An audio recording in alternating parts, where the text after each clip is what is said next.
முந்தி அவர் நம்மிடத்தில் அன்பு கூர்ந்தார் என்று சொல்லுகிறோம் இல்லையா? முந்தி அவர் நம்மிடத்தில் அன்பு கூர்ந்தார். என்ன அன்பு கூர்ந்தார்?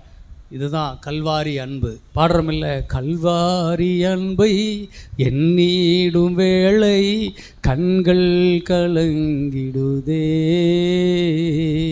கர்த்தாவும் பாடுகள் இப்போதும் நினைத்தால் நெஞ்சம் நெகிழ்ந்திடுதே.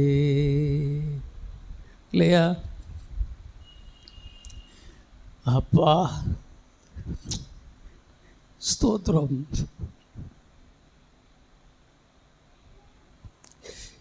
சரி, இவ்விதமாக இயேசு நமக்காக மரண பரியந்தமும் அந்த மகா பெரிய நிந்தனையை புறக்கணிப்பை ஏற்றுக்கொண்டார். இதனால் என்ன நடந்துச்சு? இதனால் ஒரு மாற்றம் நடக்கணுமில்ல. இது என்ன நடந்ததுன்னா, நீங்கள் படிங்க. இப்போ மத்தேயு 27:50. இயேசு மறுபடியும் மகா சத்தமாய் கூப்பிட்டு ஆவியை விட்டார். அவர் விட்ட உடனே அடுத்த வசனம் என்ன சொல்லுது? அப்பொழுது சடன்லி, உடனே அடுத்தது என்ன நடக்குது? அப்பொழுது தேவாலயத்தின் திரைச்சீலை மேல் தொடங்கி கீழ் வரைக்கும் 2ஆக கிழிந்தது, பூமியும் அதிர்ந்தது, கண்மலைகளும் பிளந்தது. இவர் செத்து போன உடனே அங்கே தேவனுடைய ஆலயத்தில் இருக்கக்கூடிய திரைச்சீலை 2ஆய் கிழியுது. அது ஒன்றும் மெல்லிய துணி இல்லைங்க, சும்மா இது மாதிரி துணி இல்லை இப்படி கிழிச்சு போடுறதுக்கு. அது 4 இன்ச்சுனா இவ்வளோ தூரம், இந்த விரல் 3 இன்ச்சு, இதை விட இவ்வளோ தூரம் வச்சுக்கோங்க.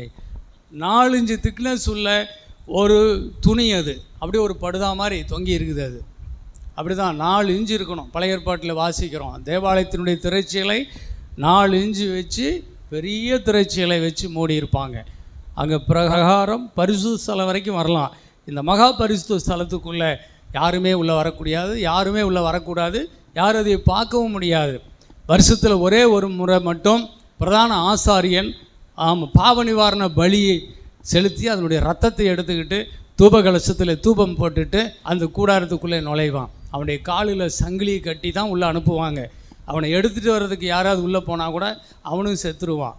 ஒருவேளை அவன் தகுதியற்றவனாக இருப்பானே ஆனால் அந்த மகா பரிசு ஸ்தலத்தில் அந்த ஆசாரியன் செத்து போயிடுவான். அவனை எப்படி மீண்டும் வெளியே கொண்டு வருவதுங்கிறதுக்காக காலில் சங்கிலியை கட்டி தான் உள்ளே அனுப்புவாங்க.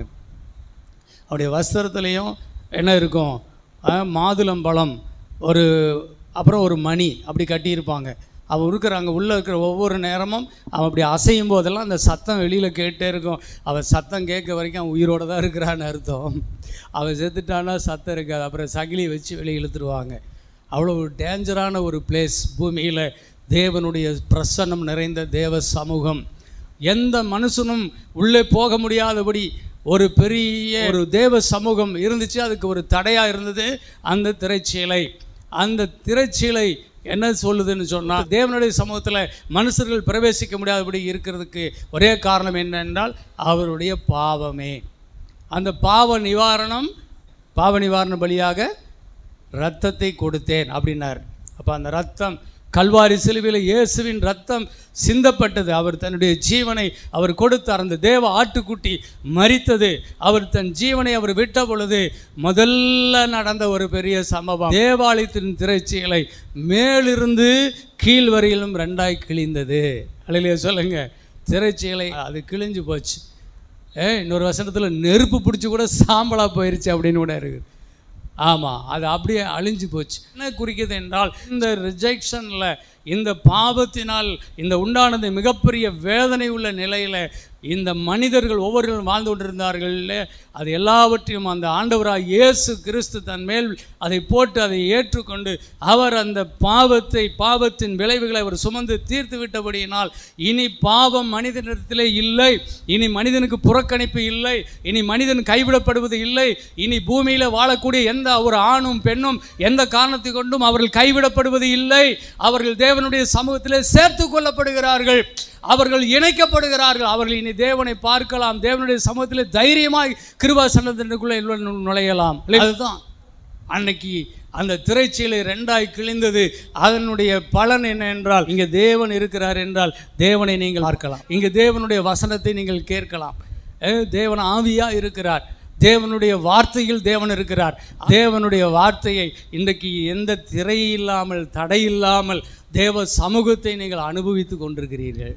இதற்கெல்லாம் காரணம் இயேசு அன்றைக்கு சிலுவையில் அந்த நிந்தையை சுமந்தபடியால் தான். இன்றைக்கு எல்லாரும் என்னிடத்தில் வாருங்கள் என்று வருத்தப்பட்டு பாரம் சுமக்கிறவர்களே, நீங்கள் எல்லாரும் என்னிடத்தில் வாருங்கள், நான் உங்களுக்கு இளைப்பாறுதல் தருகிறேன் என்று ஆண்டவர் எல்லாரையும் இன்றைக்கு அழைத்து கொண்டே இருக்கிறார். என் வீடு ஜெப வீடு, என் வீடு சகல ஜனங்களுக்கு ஜெப வீடு என்று எழுதப்பட்டிருக்கிறது. பூமியின் குடிகளை கர்த்தரை ஆராதிக்க எல்லாரும் வாருங்கள், எல்லாரும் வாருங்கள்.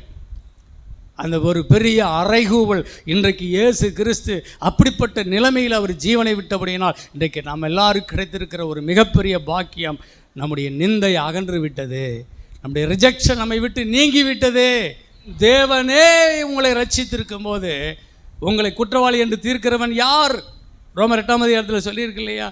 அவரே உங்களை பரிசுத்தமாக்கி இருக்கும் போது இனி உங்களை பாவி என்று தீர்க்கிறவன் யார் என்று எழுதியிருக்கிறது. தேவனே நம் பட்சத்தில் இருக்கும்போது நமக்கு விரோதமாய் நிற்பவன் யார் என்று எழுதியிருக்கிறது. இனி நமக்கு விரோதமாய் ஒன்றும் கிடையாது. தேவ பிள்ளைகளை நெஞ்ச நிமித்தி தைரியத்தோடு தேவனுடைய சமூகத்தில் நீங்கள் புறப்பட்டு வர முடியும். நீங்கள் யாரும் என்று புறக்கணிக்கப்பட்டவர்கள் அல்ல, நாம் எல்லாரும் தேவனிடத்தில் சேர்த்து கொள்ளப்பட்டிருக்கிறோம். அப்படியே சமூகத்தில் கூட்டி சேர்க்கும் மகா பெரிய கிருபை அவர் புறக்கணித்தலில் நமக்கு இன்றைக்கு அவர் கொடுத்திருக்கு. அதனால தான் தேவனுடைய அன்பு தான்.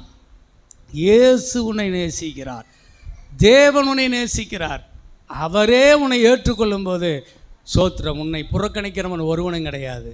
எவன் புறக்கணித்தாலும் அதை பற்றி எனக்கு கவலை கிடையாது. அலையிலே சொல்லுங்க பார்ப்போம். என் தேவனே என்னை ஏற்றுக்கொண்ட பொழுது எவன் என்னை புறக்கணித்தாலும் அதை கவலை இல்லை, எவன் என்னை புறக்கணித்தாலும் அதை பற்றி எனக்கு கவலை கிடையாது. அதற்கு ஒரு மிகப்பெரிய ஒரு அடையாளம் தேவாலயத்தின் திரைச்சீலை 2 கிழிந்து விட்டது.